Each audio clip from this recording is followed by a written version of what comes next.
Good morning friends. ધોરણ 11 નો આજે physics નો lecture number 6 શરૂ કરવા માટે જઈ રહ્યા છીએ. આપણે લેક્ચર નંબર 1 થી 5 ની અંદર બેઝિક મેથ્સ આપણે શીખી ગયા. મિત્રો 5 લેક્ચર ની અંદર જે આપણે મેથ્સ ના કેટલાક જે ઇક્વેશનો જોયા અને જે સમજૂતી જોઈ એ તમને 12મા ધોરણ સુધી સતત ઉપયોગી થશે. તો એ સૂત્ર અને જે કંઈ બી દાખલાઓ કરેલા છે એ જેમ જેમ તમને સમય મળતો રહે તેમ તેમ તેની પ્રેક્ટિસ કરતા રહેજો. શરૂઆત કરવા માટે આપણે જઈએ છીએ ફિઝિક્સના ચેપ્ટર નંબર 2 ની. મિત્રો ચેપ્ટર નંબર 1 જે છે એ ફિઝિક્સનો એક પરિચય છે. એટલે આમ જોવા જઈએ તો ચેપ્ટર નંબર 1 એ કોઈ ચેપ્ટર ન ગણી શકાય અને તેમાંથી કોઈ એક્ઝામની અંદર કંઈ પૂછાતું પણ નથી. એક માત્ર જે 10મા ધોરણમાંથી આવનારા જે સ્ટુડન્ટ્સ છે તેમને ફિઝિક્સનો એક પરિચય આપતું એક ચેપ્ટર નંબર 1 છે. એ આપણે પાછળથી જોઈ લઈશું. તમારે આ ચેપ્ટર નંબર 3 શરૂ થયું છે. અત્યારે આપણે શરૂ કરવા માટે જઈએ છીએ ચેપ્ટર નંબર 2 કે જેનું નામ છે માપન અને એકમ પદ્ધતિ. ઓકે, અને આપણો આજનો લેક્ચર નંબર 6 થયો. ઓકે, તો જરા આપણે શબ્દ પર માપન અને એકમ આ બે શબ્દ પર ભાર મૂકીએ. આપણે કોને કહી શકાય માપન અને કોનું માપન થાય? ઓકે, આ જે શબ્દ જે છે એકમ એને આપણે થોડો એવોઇડ કરી. એકમ,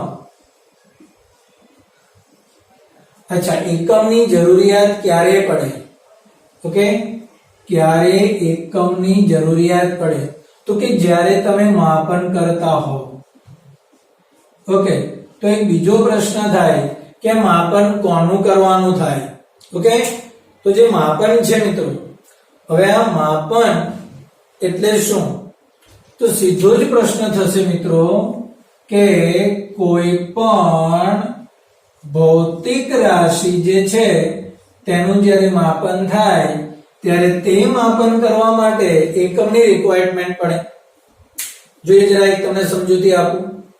દાખલા તરીકે હું તમને એમ કહું કે આ પેન છે, આ પેનનું દળ કેટલું? ઓકે, તો દળ એ ભૌતિક રાશિ થઈ મિત્રો. હવે એ દળનું જ્યારે માપન કરવું હોય, ચાલો ફરી પાછું મારો પ્રશ્ન રિપીટ કરું છું કે આ પેનનું દળ કેટલું?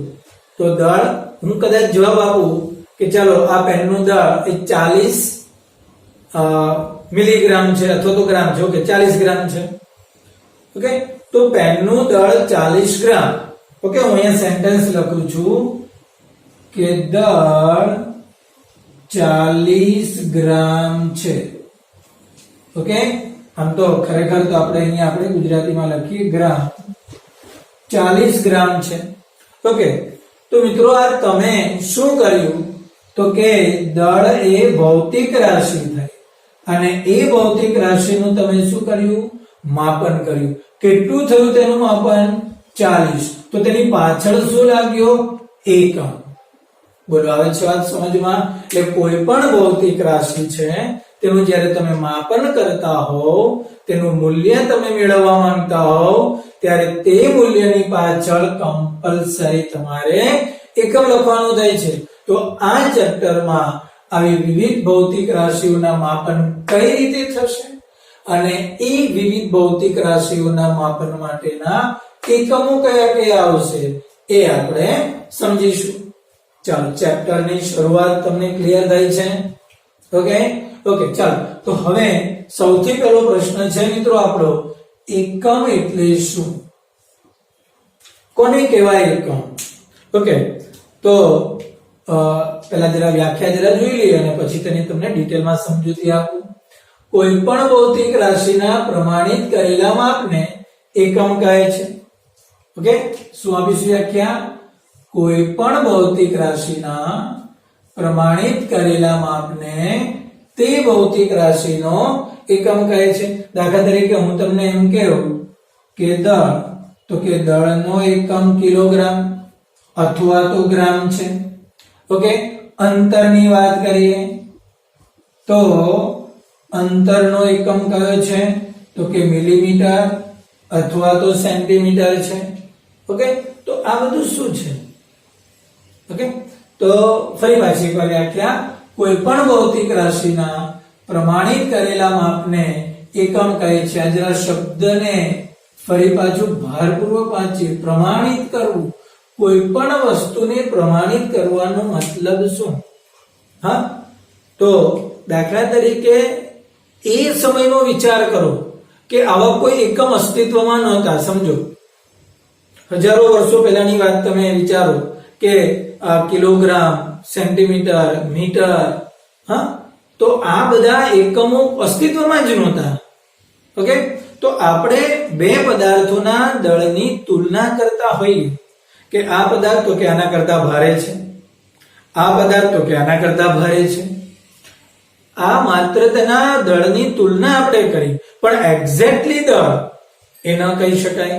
ઓકે, તો એ થાય કેવું? દાખલા તરીકે હું એમ કહી દઉં કે આ પેનનું જે દળ છે તેને મારે 1 કિલોગ્રામ કેવું છે, તો તે માપને પ્રમાણિત કર્યું.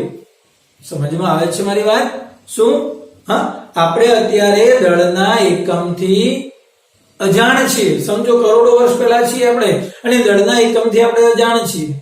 ઓકે, તો હું એક માપ તમને આપું કે આ પેનનું જે દળ છે તેને મારે 1 કિલોગ્રામ કેવું છે. બરાબર છે? તો હવે એ સિક્કો લાગી ગયો. સિક્કો લાગવાનો મતલબ પ્રમાણિત થયું. બરાબર છે?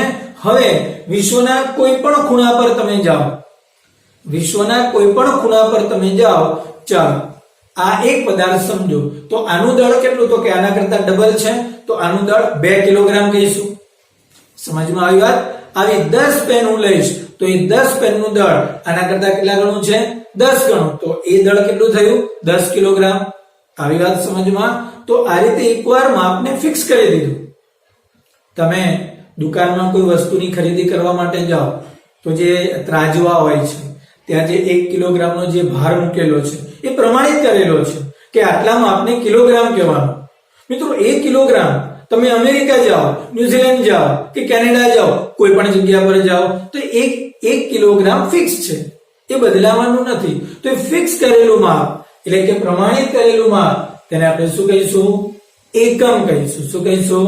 તો આવી રીતે દાખલા તરીકે અંતરની વાત કરું તો હજારો વર્ષો પહેલા હું એમ કહી દઉં કે આટલું અંતર, આ જે બે છેડા વચ્ચેનું અંતર, આને હું 1 મીટર કહી દઉં, તો ફિક્સ થઈ ગયું.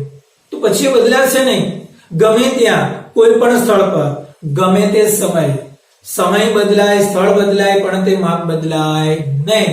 તો આવા પ્રમાણિત કરેલા માપને મિત્રો શું કહીશું આપણે? તે ભૌતિક રાશિનો એકમ તરીકે ઓળખવામાં આવે છે. આવી વાત સમજમાં? ફરી એકવાર જણાવું કે કોઈ પણ જે ભૌતિક રાશિ છે તેનું જો માપન કરવું હોય તો તેના માટે કોની જરૂર પડે? એકમની જરૂર પડે. ઓકે, અને આ જે એકમ છે તે કોને કહેવાય એકમ? તો કે કોઈ પણ ભૌતિક રાશિના પ્રમાણિત કરેલા માપને તે ભૌતિક રાશિનો મિત્રો શું કહીશું આપણે? એકમ કહીશું. ક્લિયર?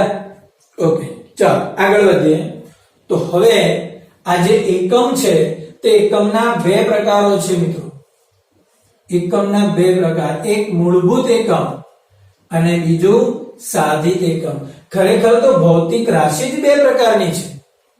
એકમ તો પછીની વાત રહી. શું કીધું? આ ભૌતિક રાશિ જ કેટલા પ્રકારની છે? બે પ્રકારની. એક કઈ? તો કે મૂળભૂત, અને બીજી કઈ? સાધિત. ઓકે, તો જરા બે શબ્દોને આપણે સમજીએ. કોને કહીએ મૂળભૂત? તો એવી ભૌતિક રાશિ કે જેના બંધારણમાં કોઈ અન્ય ભૌતિક રાશિ નથી. શું કીધું? એવી ભૌતિક રાશિ કે જેના બંધારણમાં કોઈ અન્ય ભૌતિક રાશિ નથી, જે સ્વતંત્ર છે. ઓકે, તો તેને મૂળભૂત કહેવાય. પણ જે સાધિત ભૌતિક રાશિ છે તેના બંધારણમાં અન્ય ભૌતિક રાશિ સમાયેલી છે. હું તમને ઉદાહરણ આપું. દાખલા તરીકે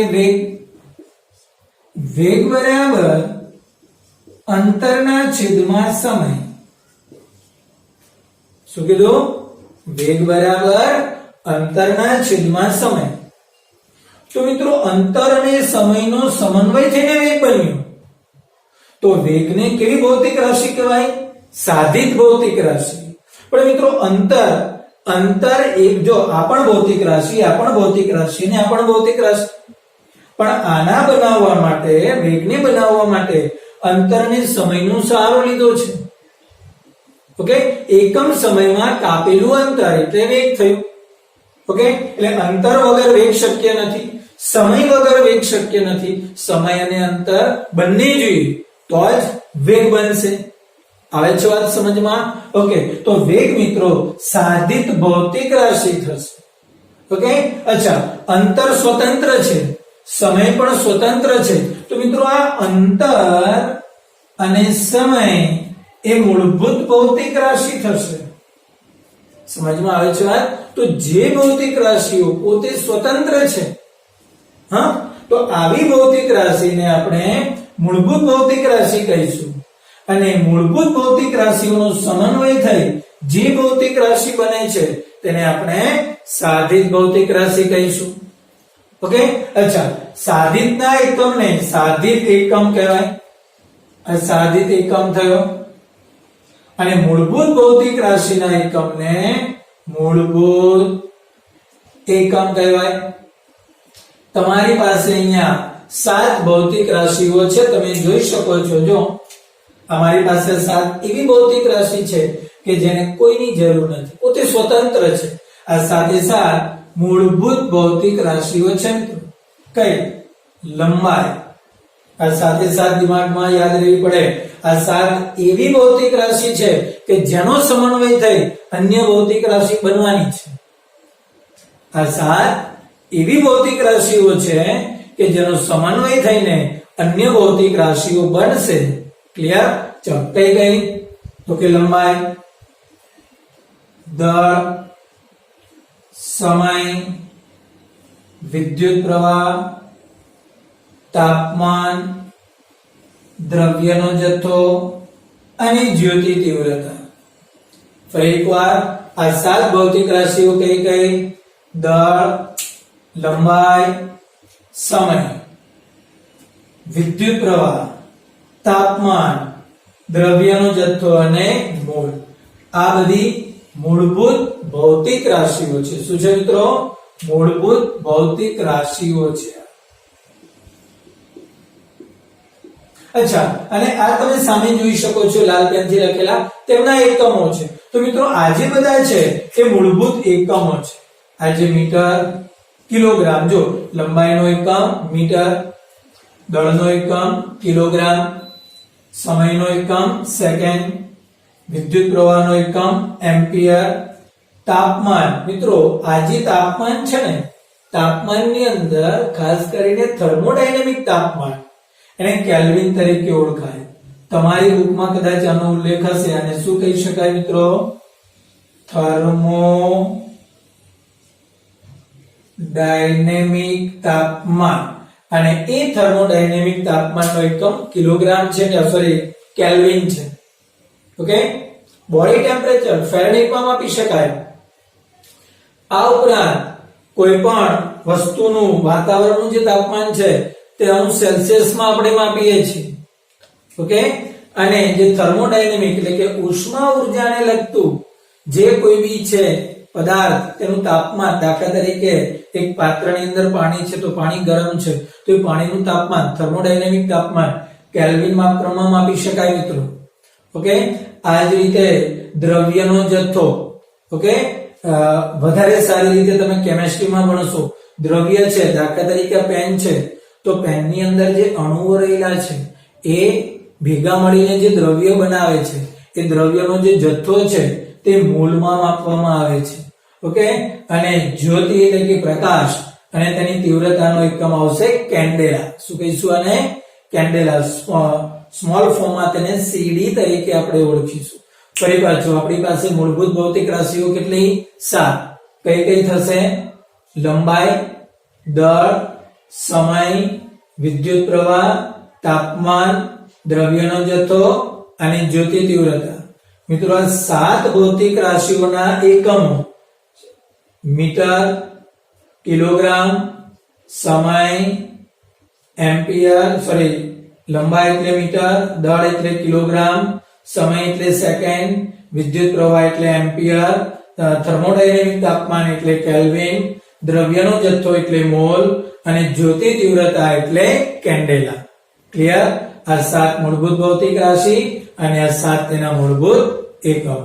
ચાલો આવી વાત સમજમાં ક્લિયર? વધુ આગળ ચાલો હવે ફરી પાછા થોડા આપણે આગળ વધીએ કે આ 7 ભેગા મળીને જે બનાવે છે તેને આપણે શું કહીશું? સાધિત ભૌતિક રાશિ અથવા તો સાધિત એકમ. એક ઉદાહરણ આપું. વેગ સાધિત છે. પ્રવેગ, તો પ્રવેગ કઈ રીતે બનશે મિત્રો? આપણને ખબર છે તો કે પ્રવેગ બરાબર અંતરના છેદમાં સમયનો વર્ગ થશે. તો આ શું થયું મિત્રો? સાધિત થયું. ઓકે, પ્રવેગ સાધિત થયો અને પ્રવેગનો એકમ મીટર પર સેકન્ડ સ્ક્વેર એ સાધિત એકમ થયો. હવે ચાલ સમજમાં. એ જ રીતે આપણે જોઈએ તો બળ બરાબર શું થશે? બળ એટલે કે દળ ગુણ્યા પ્રવેગ.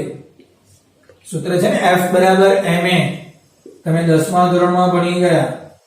m એટલે દળ અને a એટલે પ્રવેગ. તો દળ અને પ્રવેગનો સમન્વય થઈને બળ બન્યું.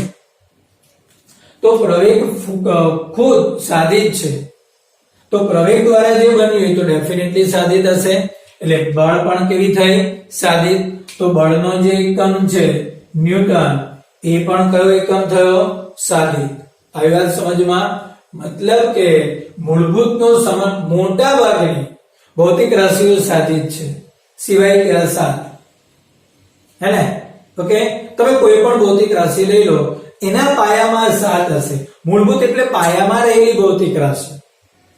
મૂળભૂત એટલે પાયામાં રહેલી ભૌતિક રાશિ. 7 ભૌતિક રાશિઓ એ પાયામાં રહેલી છે માટે તેને આપણે શું કહીશું? મૂળભૂત ભૌતિક રાશિઓ. ચિત્ર થાય છે ક્લિયર? ઓકે, ચાલો સાધિતનો ચિત્ર બી ક્લિયર. હા, ચાલો હવે આપણે આગળ વધીએ. તો હવે મિત્રો આપણને એક શબ્દ મળ્યો કે વિવિધ ભૌતિક પદ્ધતિઓ. આપણે એકમ પદ્ધતિઓ. તો આ એકમ પદ્ધતિઓ એટલે શું?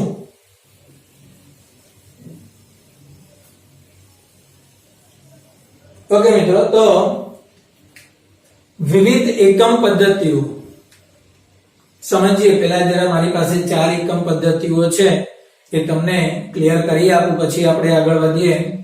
પહેલી એકમ પદ્ધતિ CGS. મિત્રો C નો મતલબ સેન્ટીમીટર, G નો મતલબ ગ્રામ અને S નો મતલબ સેકન્ડ. આઈ થિંક તમારા મગજમાં લાઈટ તો થઈ ગઈ હશે. C નો મતલબ સેન્ટીમીટર, G નો મતલબ ગ્રામ અને S નો મતલબ સેકન્ડ. આનો મતલબ એ થયો કે અંતરને સેન્ટીમીટરમાં માપવું, અચ્છા દળને ગ્રામમાં માપવું અને સમયને સેકન્ડમાં માપવું. મિત્રો આપણે જ્યારે કોઈ પણ કેલ્ક્યુલેશન કરવાની જરૂરિયાત પડે, ફિઝિક્સ એટલે 50% મેથ્સ નો સબ્જેક્ટ છે. બાયોલોજી વાળા સ્ટુડન્ટ ખાસ મેથ્સ છોડ્યું છે પણ મેથ્સ તમને નથી છોડવાનું, ગભરાવાની જરૂર નથી.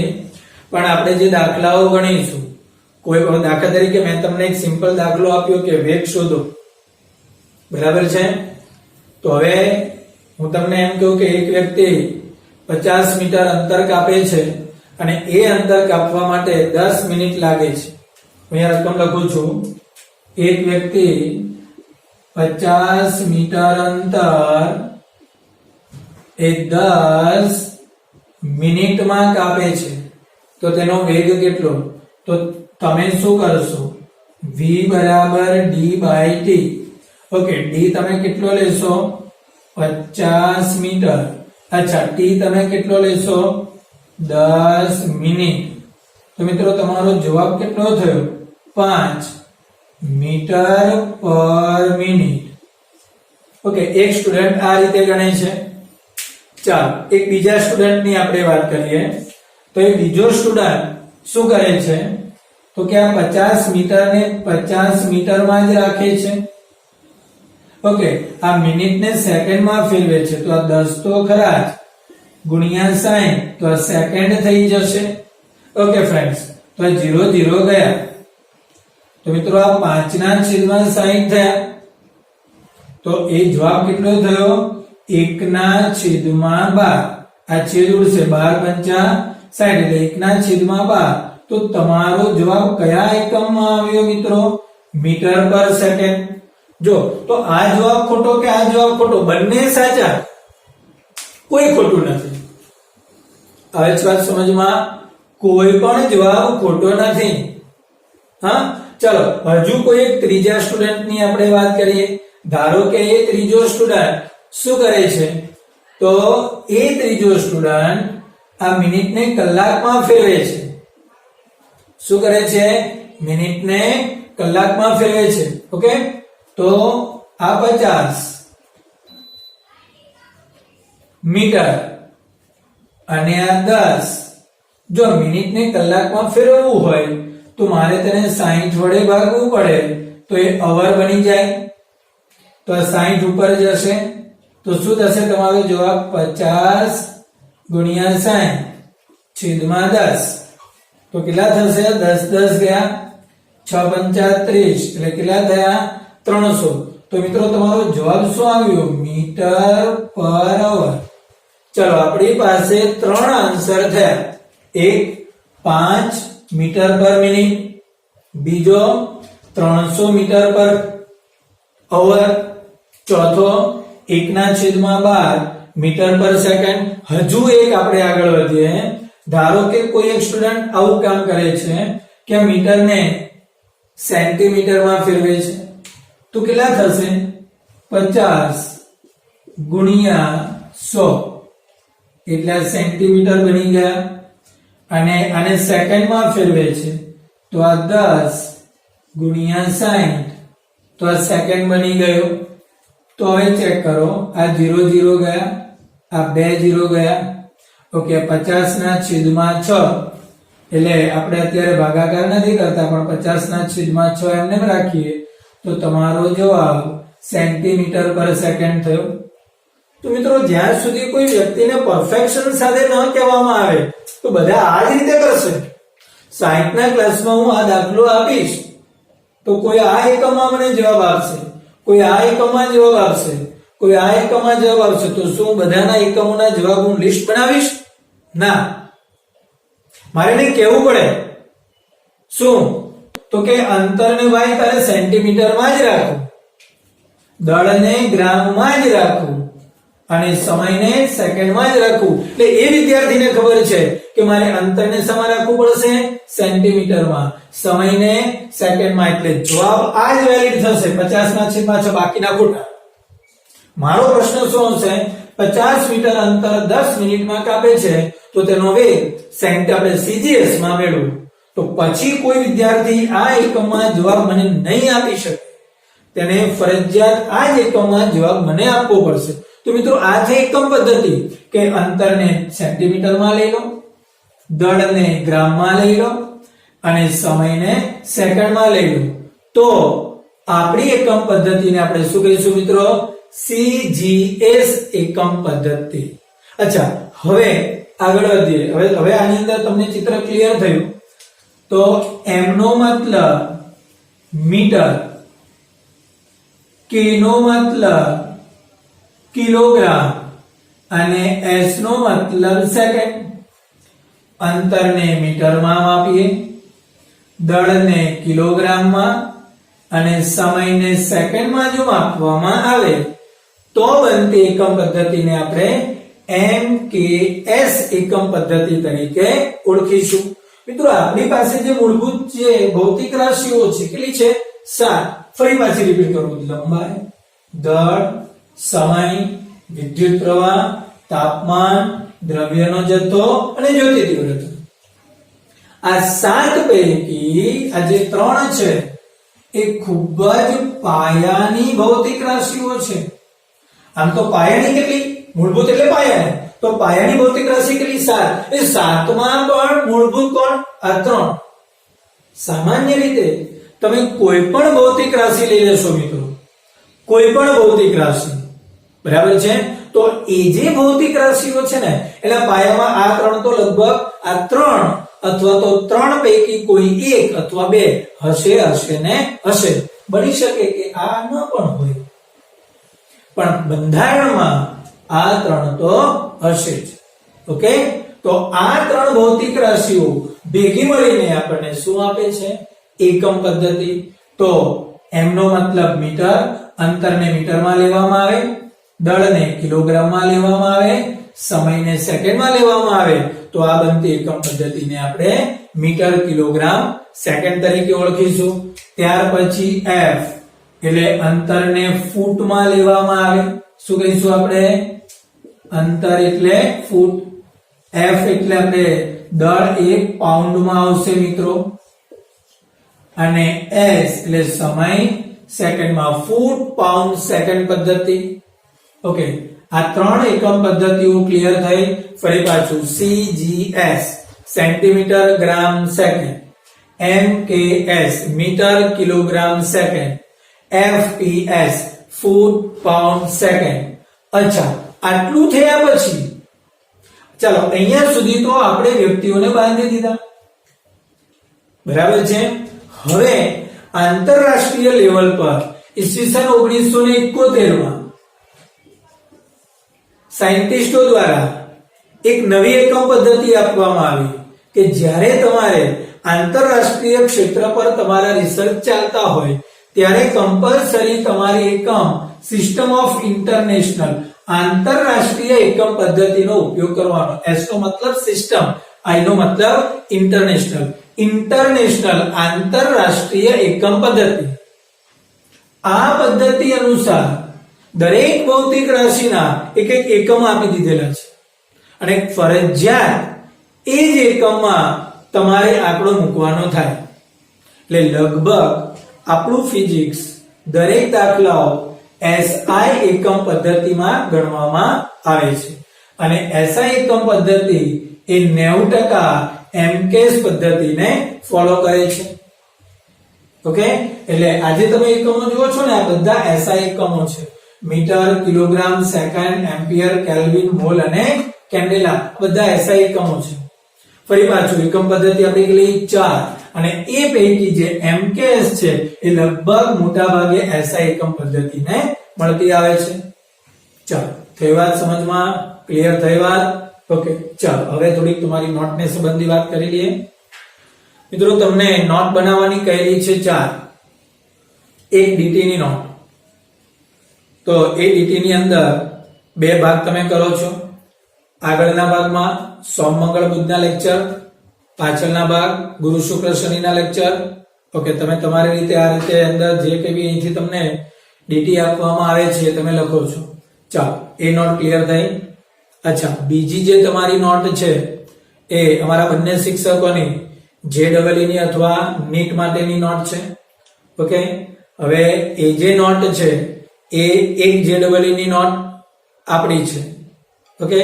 બીજી JEE ની નોટ સંદીપ સરની છે 3 નોટ થઈ ગઈ ચાલો ચોથી જે નોટ છે મિત્રો તેમાં આગળના ભાગમાં સોમ મંગળ બુધ પાછળના ભાગમાં ગુરુ શુક્ર શનિના અહીંથી જે તમને કહેવામાં આવે છે દાખલા તો ફરજિયાત જ ગણવાના છે થોડી થિયરી ચાલશે એટલે આપણે દાખલા બી આગળ ચાલશે દાખલા બે પ્રકારના છે ઉદાહરણના અને સ્વાધ્યાયના બધા જ દાખલા એ નોટમાં લખવાના થશે ઓકે એ સિવાય તમને લેક્ચરમાં એવું કહેવામાં આવે કે આ થિયરી તમારે લખવાની છે તો જ લખવાની બાકી તમારે કોઈ થિયરી ત્યાં નોટની અંદર લખવાની થતી નથી પડી સમજ તો અને બીજું વાંચવા માટે ફરજિયાત NCERT ની ટેક્સ્ટ બુક વાંચવાની રહેશે દાખલા તરીકે મારો આ લેક્ચર પૂરો થયો તો મિત્રો આટલો જે ભાગ છે એ મેં શું ચલાવેલો છે આપણો ટોપિક નંબર 2.1 મતલબ કે પ્રસ્તાવના જનરલી પ્રસ્તાવના સમજવાની નથી હોતી ઓકે અને ત્યાર પછી આ જે ભાગ છે એ 2.2 આપણે જોયો અચ્છા લેક્ચર પૂરો થાય એટલે કમ્પ્લીટલી પહેલા તમારે શામાંથી વાંચવાનું છે? રીડિંગ શામાંથી કરશો? એનસીઈઆરટી ની ટેક્સ્ટ બુકમાંથી. ચલો, એકવાર આ રીડિંગ પૂરું કર્યું પછી તમારું રીડિંગ તમને એક બીજી બુક આપવામાં આવેલી છે. આજી કુમાર પ્રકાશનની જે બુક છે એ કુમાર પ્રકાશનની બુકમાં તમને પ્રશ્ન વાઇઝ આપેલું છે. બની શકે કે એકની ને એક વસ્તુ જુદા જુદા પ્રશ્નથી તમને રિપીટ કરેલું હોય. એટલે બની શકે કે અહીંયા એક ટોપિક ચાલેલો હોય અને એ ટોપિકને રિલેટેડ અંદર 1, 2 કે 3 એવા કોઈ જુદા જુદા એંગલથી પ્રશ્ન બનાવેલા હોય. એ વાંચવાના અને પ્રશ્ન પ્રમાણે તમારે પ્રિપેરેશન કરવાનું અને એ પ્રિપેરેશન થયા બાદ જે તમને ડીટી મળેલી છે એ તમારે ડીટી મોઢે લખવાની રહેશે. ઠીક છે મિત્રો? ઓકે, આજના લેક્ચર પૂરતું આટલું રાખીએ. નેક્સ્ટ લેક્ચર માટે ફરી પાછા મળીશું.